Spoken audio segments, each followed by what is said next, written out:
because you can go get all your pitchfork wielding rabble and walk down to the local school board meeting and throw an unholy shit fit. It's a lot easier to get rid of those folks than it is your local representatives, your state representatives, and it sure as hell has no business being done at the federal level. Somebody in Washington, D.C. has no business saying what we should be doing down the street over there.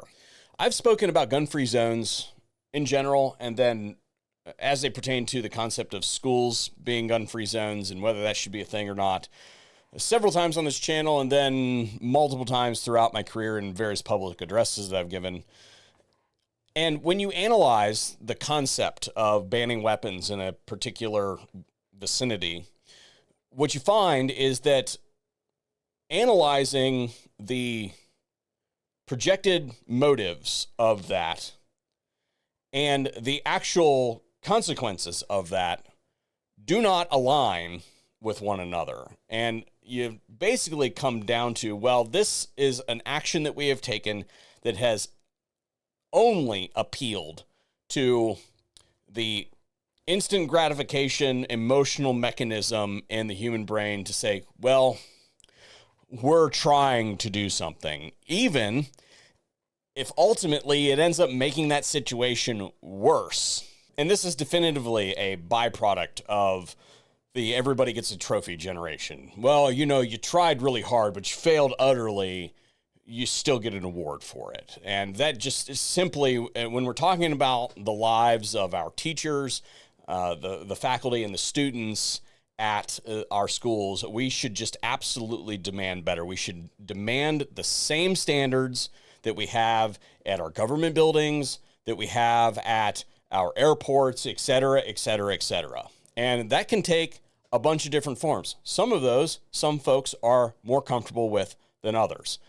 But I think that, I guess I would put it like this. Let's just throw the folks a bone that came up with the original concept of taking weapons out of schools and like shooting sports so that the kids don't end up learning, you know, how to safely handle, you know, weapons or use them properly or anything like that. And preventing the incidental access to weapons on campuses because, well, you know, there could be an accident or something like that. I don't believe that that is the case. I believe that this was absolutely done with the ulterior motive of undermining Second Amendment movement and denormalizing these things in our spaces. I believe in my heart of hearts that that was the ulterior motive. But for the sake of discussion today, we're going to say that, well, you know, we're worried about, you know, the fact that the floors and the walls are all made of stone or concrete. And, you know, if there's a lot of kids packed in a dense space and, you know, if somebody has a negligent discharge or there's a collision in the parking lot or something like that, then something like this could go off and, you know, somebody could get hurt, right? Let's just give them that one.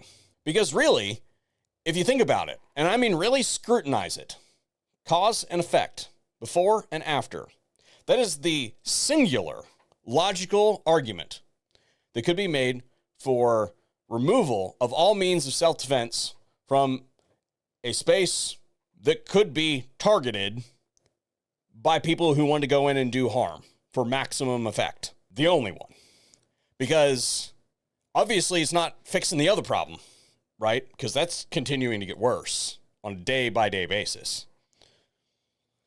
So I have to ask, at what point in time do we consider the balance of evil coming to our institutions of learning versus the potential problem of a gun going off, hitting the floor, hitting the wall, hitting the wall, hitting the wall, and hitting a student?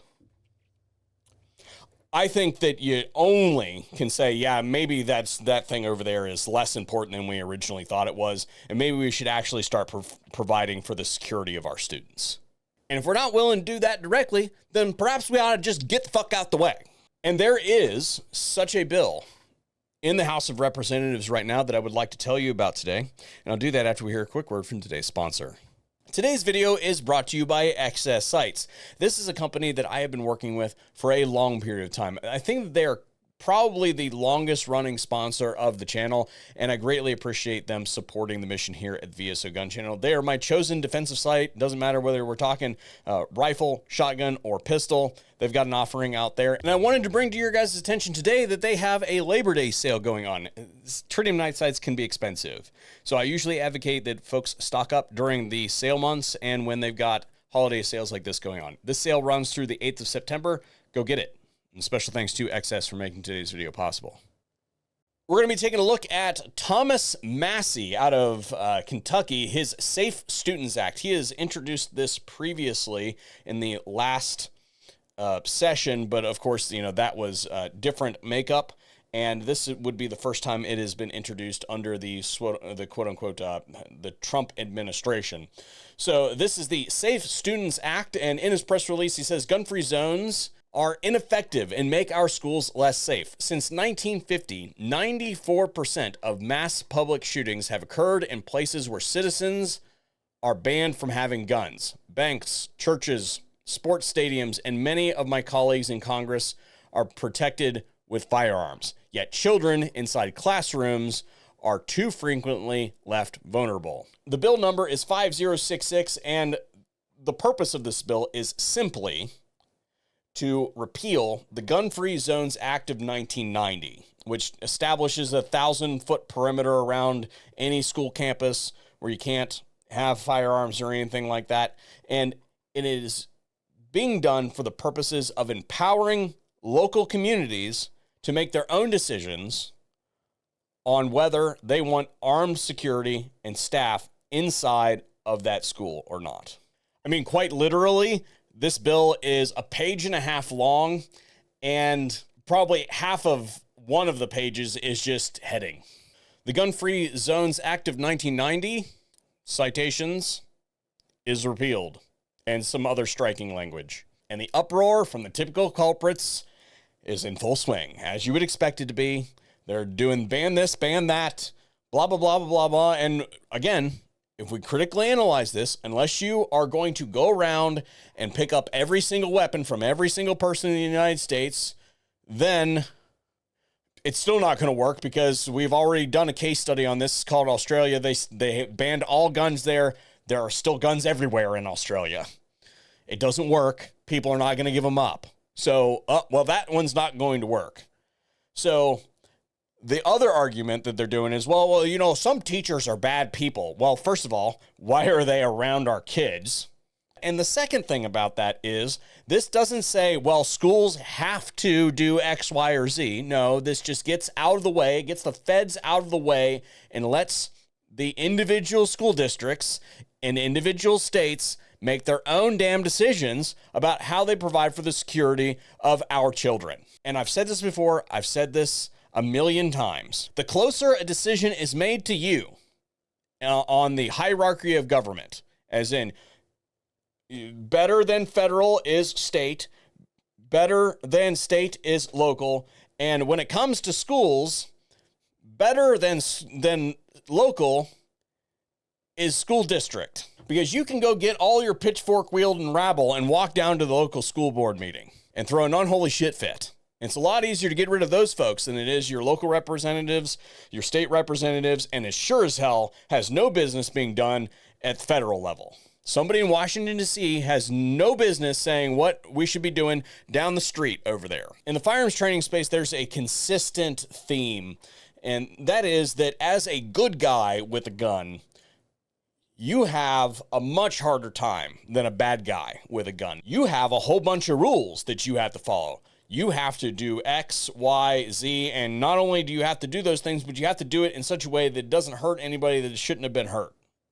And you have to follow the law while you do it.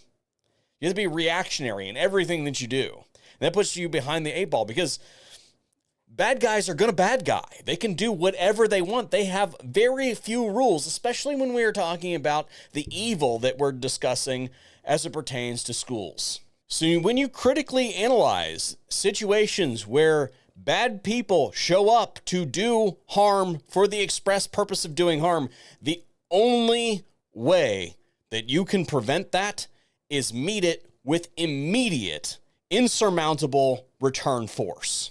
And to do that, The stuff's got to be there. We used to quote police response times and all that sort of stuff, and Uvalde destroyed all that. Because the question is, are the cops actually going to do anything when they show up? Big question mark now.